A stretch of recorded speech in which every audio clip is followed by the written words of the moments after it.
ओम श्री रामचंद्र भगवान की जय। विप्रधेनु सुर संतहित लीन मनुजय अवतार निज इच्छा निरमित तनु माया गुण गोपाल। भगवान जो है ब्राह्मण के लिए सबसे पहले विप्र शब्द का प्रयोग किया गया है। विप्र धेनु गौओं के लिए, संतों के लिए, देवताओं के लिए भगवान का अवतार हुआ है।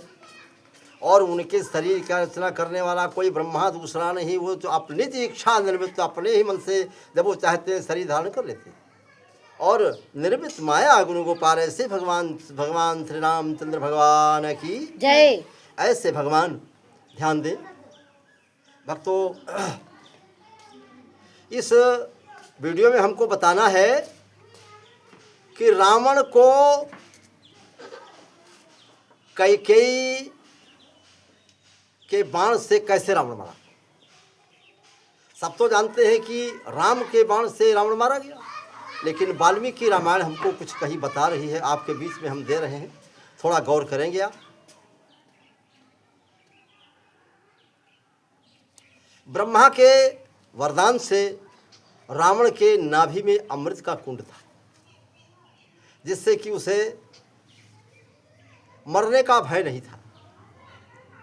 लेकिन जब वरदान देते समय ब्रह्मा जी ने यह भी बताया दिया कि बानर मनुज जाति दुई बार, मनुष्य और बंदर ये दो जाति कहाँ, बराए कहाँ, और तुम कोई से मारे न जी, इनसे दो बचाए रहे। रावण परमाना सोचा कि संजोग की बात समय आया।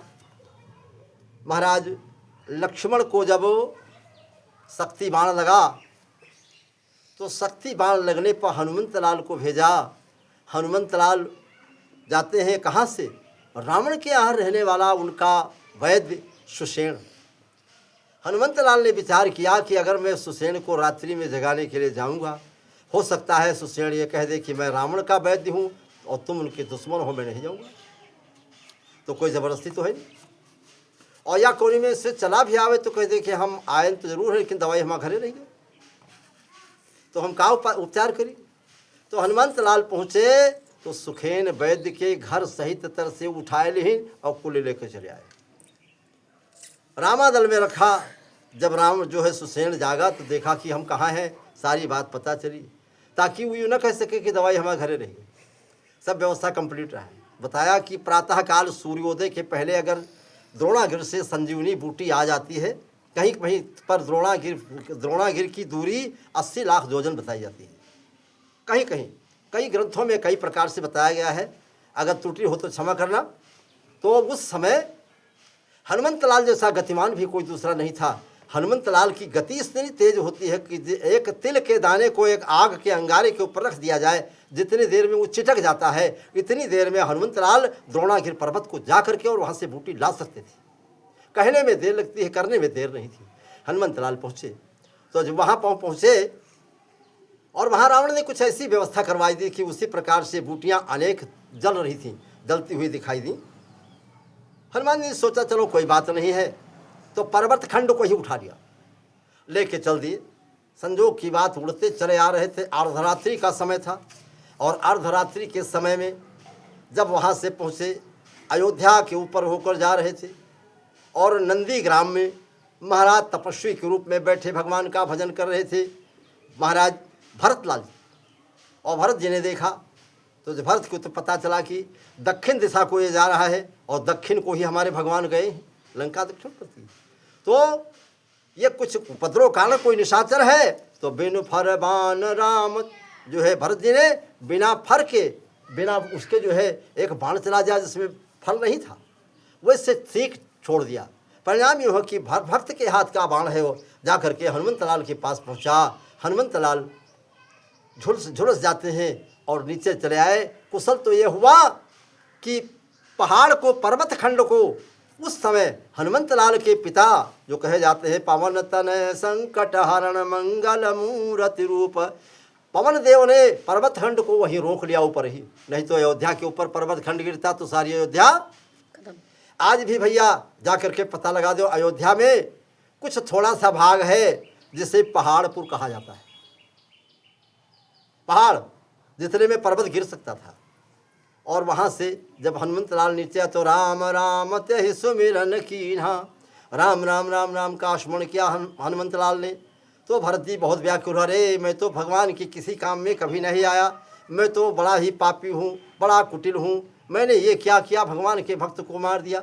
पहुँचे तुरंत ही और कहा, हे प्रभु राम, अगर मैंने तुमसे मन क्रम वचन से तुम्हारे चरणों की छल को त्याग करके मैंने पूजा किया है, तो इस कपि के ऊपर मैं हाथ रखता हूँ, इसकी सारी पीड़ा दूर हो जाए। परस्यो हाथ परसा और तुरंत ही पीड़ा समाप्त हो गई। अब हनुमंत लाल जी जब जागे, होश में आए तो देखा, अरे ये लंका है। क्योंकि भगवान राम बताया करते थे कि राम भरत राम ये कई अनुहारी, राम जी और भरत जी एक ही तरह से। भरत जी को देखा अर्धरात्रि के समय में, तो हनुमान जी को ये पता चला कि अरे हम तो भगवान राम के पास पहुंच गए।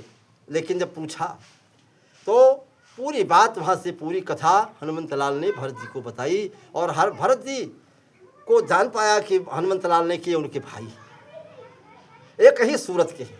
ऐसा सोच करके उस समय तुरंत ही उन्होंने कहा कि हमारी इच्छा है कि महाराज हमारे राज दरबार में चलें। और राज दरबार में हनुमंत लाल को लेकर के पहुँचे। वहाँ पर परिजन पुरजन घर वाले सबके सब पहुँच गए। हनुमंत लाल ने लंका का पूरा हाल बताया। ऐसा सुन करके महारानी कैकेयी तुरंत ही पहुँची और कैकेयी ने कहा, शत्रुघ्न शत्रुघ्न क्या देखते हो? तुरंत ही अपने पिता का तूणीर, जो अक्षय तूणीर है और जो धनुष है, लेकर के आओ। लक्ष्मण तुरंत ही तूणीर को लेकर के आते हैं, बिना किसी से पूछे, बिना समझे, क्योंकि कैकेयी बहुत बड़ी वीरांगना थी। भगवान को मानने में कैकेयी से बड़ा किसी का रोल नहीं था। भगवान की इच्छा से ही कैकेयी ने ऐसे वरदान मांगे थे। और तुरंत ही धनुष के ऊपर बाण चढ़ा करके, और वो धनुष को श्रवण लगी, बाण को जो है धनुष के प्रत्यंचा को खींचा और खींच करके बाण छोड़ा। आकाश मंडल में बाण पहुंचा। और वो जो है प्रदीप्त तमाम करोड़ों सूर्यों के समान, कोटि सूर्य समप्रभा, इस प्रकार से दिखाया। और देखते देखते रावण भी अपने लंका में चौंक गया कि रात्रि के समय क्या हो गया, ये प्रकाश कहाँ से आ गया। और भगवान राम भी देखा कि अरे क्या सूर्योदय होने वाला है। हनुमान वापस नहीं आए, लेकिन तब देखा कि अरे ये तो हमारी माता की कृपा है। भगवान सूक्ष्म रूप से सब कुछ देख रहे थे, जान रहे थे।